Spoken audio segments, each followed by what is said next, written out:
अभी मजा आएगा ना। अरे सुनो मनुआ, देखी बढ़िया से भौजैया के चोलिया खोल के फाड़ चिदल के देवरा बहन के निकल गए है बैग लेके। पूछ नहीं रोशन भाई, कैसे चोलिया फाड़ दिल के देवरा वो करिए यार, खोला है कोई नहीं दे का खोजा है कि ठंडा में गो गे भागल जाही बताही ने रोशन भैया के कौची होला है, लाज लगल का बताए ने गो भोले की।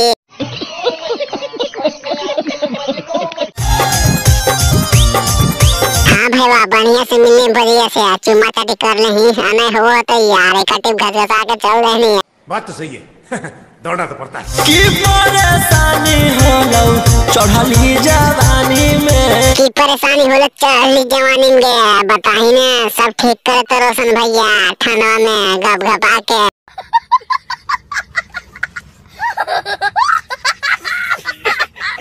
मुहवा फूला के बैठल ही खरिहानी में, गड़िया फूला के काहे बैठल ही खरिहानी में डीजे गो गो।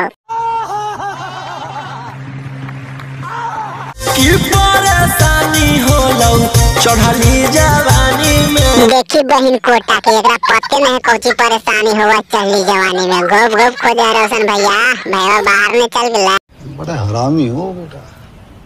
मुहवा फूला के बैठल ही खरिहानी में, खरियानिया में बैठे से काम नहीं चलते भौजी, जो अंधेरी कोठरी में ठंडवा में देवरा के लेके मार गो गो। प्यारी समझ गई। कहे गिरो तो अखिया से लो, कहे गिरा भौजी अखिया से लोर बताही ने।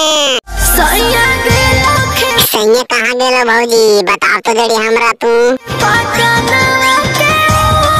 अच्छा भौजी पटानमा चल गेलो ना तो कौची होलो बताओ ने आगे। चलिए खोले देवरे छोड़ा।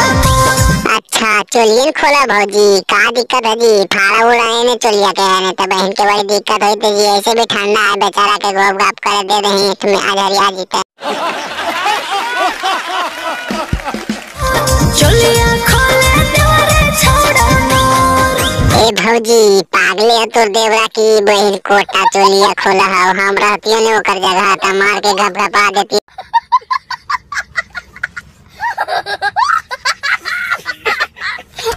तो वीडियो खत्म हो गए है, मजा आवे दोस्त के पास शेयर कर रही वीडियो के, ठीक है चैनल सब्सक्राइब कर ले बटन पे क्लिक करके कहीं कि चैनल पे इतने फार वीडियो मिलते रहो, ठीक है भाई सपोर्ट करें कच कचा के शेयर।